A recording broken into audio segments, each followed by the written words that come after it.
Hello, and welcome to Of the People. I'm Robert Chernin. Thank you so much for joining us today. Today is rights and responsibilities. We talk about rights. It's always in the news. Our First Amendment rights, right to free speech, right to bear arms, which is Second Amendment, of course, right to organize, right, freedom of religion, all these freedoms. And you hear this all the time. And these are so very important for everyone. But what you don't hear about are the responsibilities that go along with these rights. The rights we enjoy, or we're supposed to enjoy, aren't something that's just given to us like it's a package. Here, take it. There are expectations, both hard and soft, for the responsibilities as a citizen. I mean, to start with, if you're a naturalized citizen, what are your rights? You're supposed to defend the Constitution. Most Americans, at least a third of them, lose on that front as well. You're supposed to vote. Likewise, you're supposed to pay your taxes because you got to feed the beast and the government needs its money. But those things are enumerated rights that if you're a naturalized citizen, you're supposed to do. But the other responsibilities that we so take for granted and we've so gotten away from is, what's your responsibility to your neighbor? What's your responsibility to the civics of this country? The founders envisioned that we were supposed to be an informed electorate. It's scary how many people are not informed, and they're not informed because we don't teach civics anymore. But you're supposed to be informed. You're supposed to take care of your neighbor. You're supposed to participate in the system. So the key, really, if you had to lump it together, the two things we should do, are supposed to do, and haven't done to enjoy these rights is information, be informed, and participate in the process. And I don't care if you participate at your local level, your state level, or your federal level. But it is really a shame that in 2020, which was the highest turnout, I think, in 100 years, don't quote me, but in the presidential election, only, and I say only, 66.8% of the U.S. voting population voted. That is so unacceptable. Where's the other 33%? What are you doing? Now, I know we're all making a living, but remember, the rights that we enjoy are predicated upon, A, being an informed electorate, and if they're not teaching it to us, then we'll learn it, and participating in the system.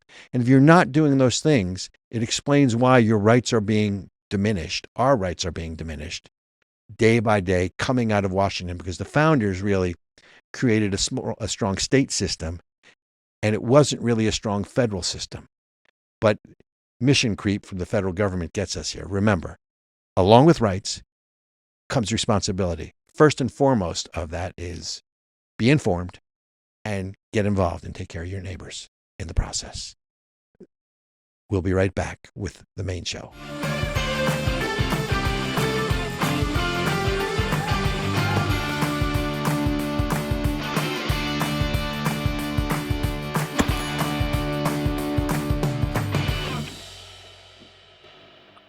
Hello, and welcome to Of the People. I'm Robert Chernin. Ericka Redic. My lovely co-host, Ericka. After that monologue, this show is going to be about rights and responsibilities. My favorite. Ooh, right. Well, hey, have monologue, will travel.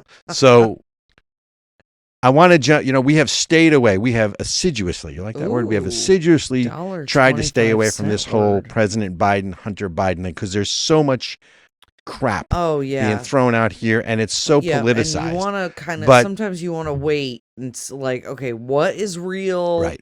What is provable? Not what is the salacious, nonsense, right? Let's see what actually is getting shaken out. Right, which I think we've done a good job doing. But now everything is sort of coming to a head here. So what do we have? We have, obviously, the Hunter Biden plea deal falls apart. I want to get to that in a second. You have Devin Archer, who is a former partner of Hunter Biden, now testifying before Congress in closed doors, by the way, but there are no secrets in Congress. So the minute the closed door testimony was done, it was leaked, of course, right? And I want to stay out of the political realm in all of this. I want to deal with just the facts that we know, And then you have Senator Chuck Grassley, right? I don't know if he's officially called the Lion of the Senate anymore, but I think he's the oldest serving senator who declassified an FBI form that they got redacted about the Hunter Biden investigation, right? So I want to go to a couple things, right? So the Hunter Biden plea deal, let's start with that one. Have you read the plea deal or why it fell apart? Well, I've read some of it. It's all a bunch of nonsense. To me, the plea deal was, I mean, it was no one has ever got a plea deal this good in the history of ever. Well, that's true, but let me read you the plea deal because it doesn't take long about the plea deal. The wording on the plea deal is very simple. And most people, again, so people listen to news, but they don't look for facts. Here's the facts. This is the exact wording for the plea deal. The United States agrees to not criminally prosecute Hunter Biden for any federal crimes. That's all it said? So that's it. You mean for folks, the prostitution and the lies and the gun charges? It was just going to do none of it? No, well, so basically it was, the illegal carry for the gun and the registration and those things. But the plea deal was worded that it would be a total exoneration of all crimes, not just the ones associated with this case, all federal crimes, from the point of the plea deal backwards. The judge obviously said this is ridiculous. The assistant prosecutor, assistant attorney general prosecutor, then backpedals and said, "Oh, that's not what I mean." I'm sure he would be liable. The Hunter Biden team then says, well, if that's the case, there's no deal, right? But here's the real key to all of this. Had this plea deal gone through, and again, folks, those words are from the plea deal. Don't believe me? Look it up. Had that plea deal gone through, it would not really just have protected Hunter Biden, but it would have protected Joe Biden. Because if the FBI and the Department of Justice was not allowed to investigate any prior deals involving Hunter Biden, they all involve Joe Biden, which we now know from Devin Archer. Yeah, none of that evidence would come out. So because they wouldn't prosecute or investigate Hunter Biden. See, it's all linked. Right. Hey, I don't make this stuff up. I mean, right.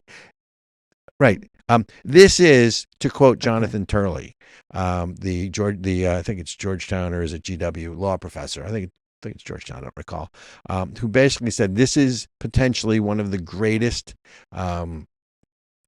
criminal acts or greatest violations, acts of treason, basically in U.S. history. But let's go on. So we have the Hunter Biden plea deal, and again, folks, I want to stay with the facts, and I just want to connect the dots for you.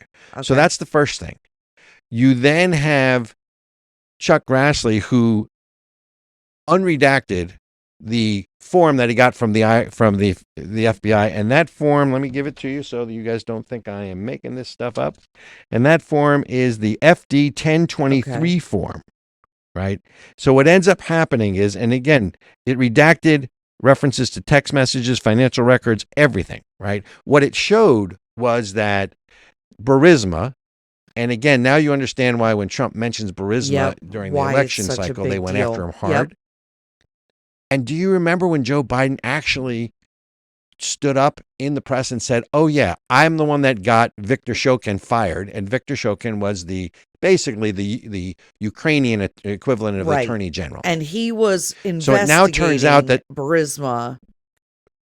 He was investigating Burisma. So again, folks, I just want to stay with the facts. And the facts are there is now documents that $10 million went to $5 million went to Hunter Biden. $5 million went to quote unquote another Biden. Yep. Okay. And then there you have Joe Biden basically saying, I'm the one who got Viktor Shokin fired. And they were, so that's my understanding is that it was literally, so the guy is investigating Burisma because of these payouts and because of the corruption that was going on and other payouts. It wasn't just for the Bidens. They were corrupt, period. Generally, and that that Hunter was actually put on the board so that Joe Biden could get him fired, essentially. That they used that. Well, basically, they were going to bring I think they call it the team or whatever they call it, the brand. They call it the brand. They refer to, and by the way, folks, this is why we call it the Biden crime family. Or you could call it Biden Inc. along the lines of Murder they Incorporated, have a right? brand. Murder Inc. Just like New York has a brand, right? According to the mayor. Now, right. So what people don't know is I sent you that video before the show and said, have you seen this? There's an old video going around.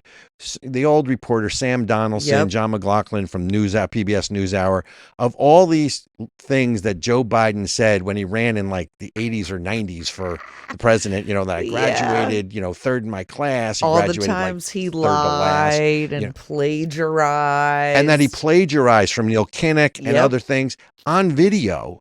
So you clearly have, I mean, look, maybe he was just senile back then. I don't think so. He was a much younger man. So here's the third piece to the puzzle though, right? So you have the plea deal falls apart.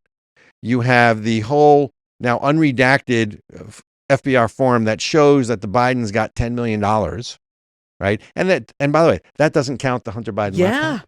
That doesn't count the money we know that they got from China. It doesn't count the IRS whistleblowers who said the fix was to basically whitewash this. I'm just staying with the facts as we know them now, right? That have already been shown. The third piece in of Congress, this, proven, right.